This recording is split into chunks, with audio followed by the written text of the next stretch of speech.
एक बार की बात है, कई सालों पहले नगर खजूरा नाम का एक गांव हुआ करता था।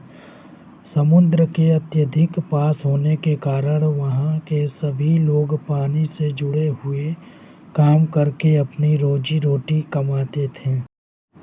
उन्हीं में से एक था भीमा मछुआरा, जो समुद्र के किनारे से मछलियां पकड़ने और उन्हें बेचने का काम करता था। अगले दिन समुद्र के किनारे के पास किशन, आज तो समुद्र के किनारे बहुत सारी मछलियां पड़ी हैं, लगता है कि कल कोई बड़ी लहर आई थी।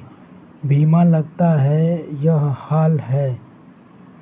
आजकल समुद्र भी बहुत उफान आने लगा है भैया, पहले की तरह शांति नहीं रहती। किशन, लेकिन हमारे लिए किसी भी फायदे की नहीं। ये मछलियां तो कल की मरी पड़ी होंगी। बाजार में हम सिर्फ ताजा मछलियां ही बेच पाते हैं।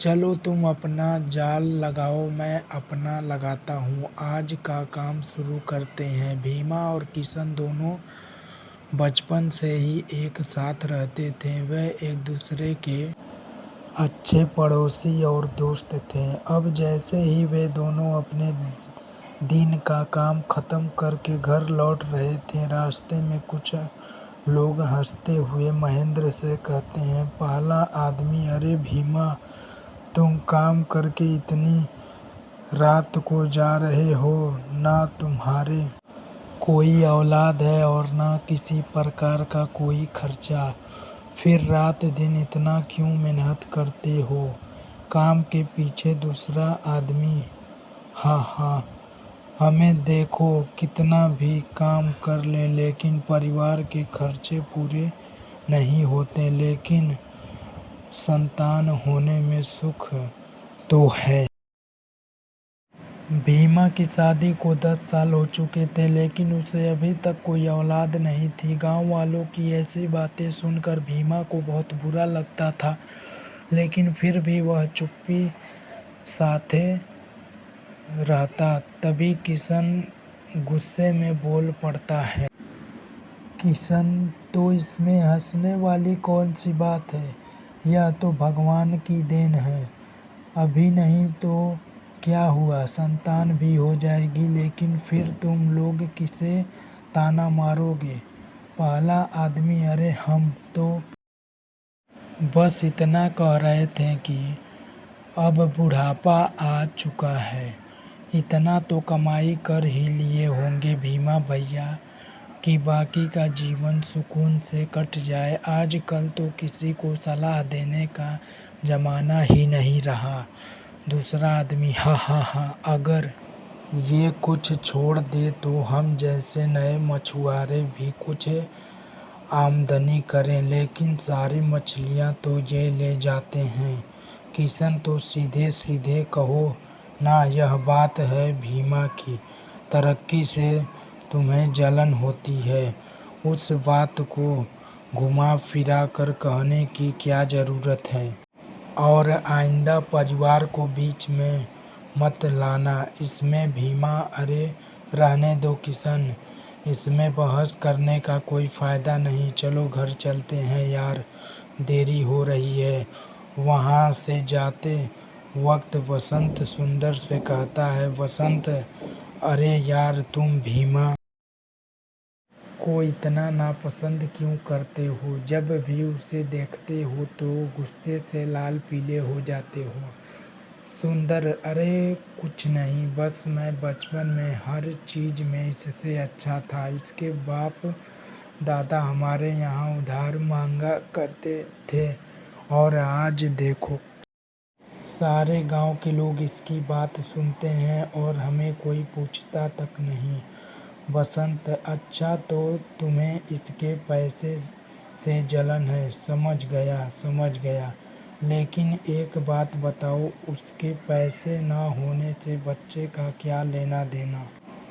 सुंदर, वही तो बात है, किसी को बताओगे तो नहीं, तो फिर तुम्हें बता ही देता हूँ। भीमा के कभी भी बच्चे नहीं होगा। वसंत, तुम ये बात इतना यकीन से कैसे कह सकते हो भैया? सुंदर, क्योंकि मैंने ही एक तांत्रिक से विद्या कराई है कि उन्हें कभी बच्चा नहीं होगा। सुंदर की यह बात सुनकर वसंत दंग रह जाता है, पर डर के कारण कुछ नहीं कहता। भीमा बचपन से ही मछुआरे का काम कर रहा था। वह अपने काम में बहुत माहिर था और उसकी आमदनी सभी मछुआरों से काफ़ी ज़्यादा थी। पैसे की उसे ज़्यादा कोई कमी नहीं थी, परंतु फिर भी संतान न होने के कारण उसके जीवन में एक सूखापन था। उन व्यक्तियों की बातें उसके दिमाग में गूंजती रही और वह उदास होकर घर पहुंचा, लेकिन उसे अभी पूरी सच्चाई पता ही नहीं थी। रमा, क्या हुआ जी? आज आप इतने उदास क्यों हैं? भीमा, कुछ नहीं रमा, क्या तुमने खाना लगा दिया? रमा जी, मैंने खाना कब का लगा दिया। आप मुंह धोकर खाना खा लीजिए। मैं जानती हूँ आप किसी बात से परेशान हैं। लोगों का तो काम है कहना। आप उनकी बातों पर ज़्यादा ध्यान मत दीजिए, इससे आपकी सेहत पर असर पड़ेगा। भीमा, हाँ रमा, मैं जानता हूँ मुझे इन लोगों की बातों से फ़र्क नहीं पड़ता, लेकिन दिन व दिन हमारी उम्र भी तो बढ़ती जा रही है। रमा, भगवान एक ना एक दिन सबकी सुनता है, बस आप उनका नाम लेकर आराम से सो जाइए। इस बात की ज़्यादा चिंता मत करिए रमा, अब तो मैंने सब ऊपर वाले पर ही छोड़ दिया है। यह बात करके रमा और भीमा दोनों दुखी मन से सो जाते हैं। अगले दिन रोज की तरह भीमा सुबह 5 बजे उठकर समुद्र के किनारे मछली पकड़ने पहुंच जाता है। अब वह रोज की तरह अपनी नौका में बैठकर समुद्र के बीच में जाकर अपना जाल फेंकता है और उसमें बहुत सारी मछलियां फंस जाती है, लेकिन उसमें से एक बहुत बड़ी गोल्डन कलर की मछली भी फंस जाती है। अब वह जैसे ही जाल ऊपर खींचता है तो वह देखता है कि मछली बोल रही है, गोल्डन मछली, मुझे छोड़ दो। मछुआरे, मैं कोई आम मछली नहीं हूँ। अगर तुम मुझे समुद्र में वापस छोड़ दोगे तो मैं तुम्हें तुम्हारी मनचाही इच्छा पूरी करने का वरदान दूंगी। पहले तो भीमा उस मछली को बोलते देख बहुत डर जाता है, पर बाद में अपने नरम स्वभाव के कारण वह मछली को मुस्कुरा कर कहता है, भीमा, मैं भगवान की दिव्य शक्तियों में विश्वास रखता हूँ। मैं तुम्हें अवश्य ही छोड़ दूंगा।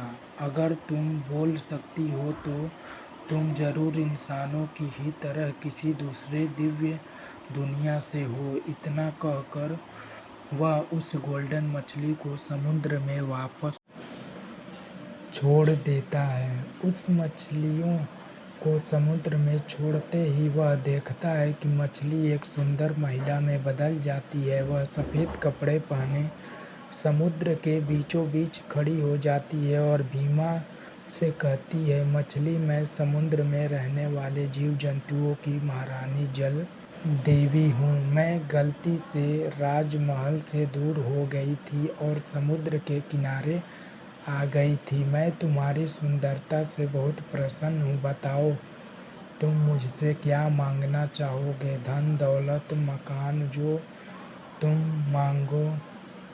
मांगना चाहो। भीमा, पहले मैं समुद्र की रानी को प्रणाम करता हूँ। वैसे तो मुझे आपसे धन दौलत जैसी कुछ नहीं चाहिए, परंतु मेरी कोई संतान नहीं है। अगर आप मुझे संतान प्राप्ति का आशीर्वाद देती तो मैं उसे जीवन दान की तरह समझूंगा। जल देवी, तथास्तु। वत्स। जल देवी के हाथ से बहुत तेज बिजली की रोशनी चमकती है। तभी भीमा के हाथ में एक फल आ जाता है। जल देवी, यह फल ले जाकर अपनी पत्नी को दे देना। वह इसे आज से 5 दिन बाद पूर्णिमा की रात को खा लेगी। उसके बाद ये सब ठीक हो जाएगा। यह मेरा आशीर्वाद है। ध्यान रहे तुम मेरे बारे में और इस फल के बारे में किसी को कभी नहीं बता सकते। भीमा जी महारानी, मैं ध्यान रखूँगा।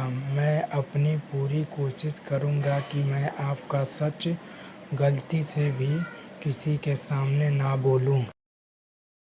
जल देवी, एक बात और, तुम्हारे बच्चे के पेट में होने के वक्त पर तुम्हें उनका बहुत ध्यान रखना है। कोई है जो उसे नुकसान पहुंचाना चाहेगा। अब भीमा को इतना जरूर पता था कि रानी की बात में कुछ छुपा हुआ संदेश है और वह फल जरूर कोई जादुई फल है जिसमें जल की रानी का आशीर्वाद छुपा हुआ है।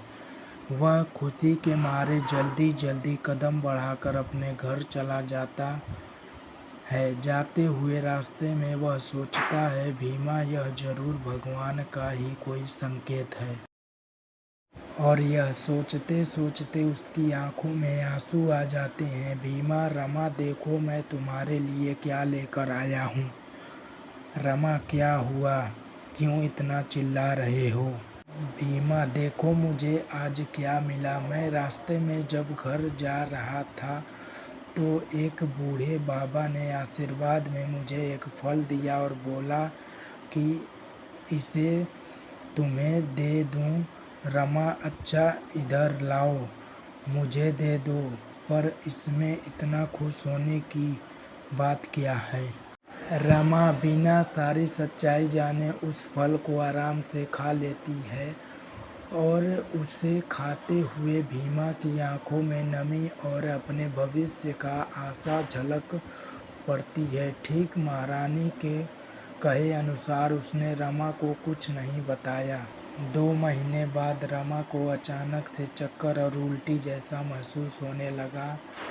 पहले पहले वह इसे आम बात समझकर टाल देती है, लेकिन जब 2-3 दिनों तक लगातार यह सब होता रहता है तब वह भीमा को जाकर बताती है।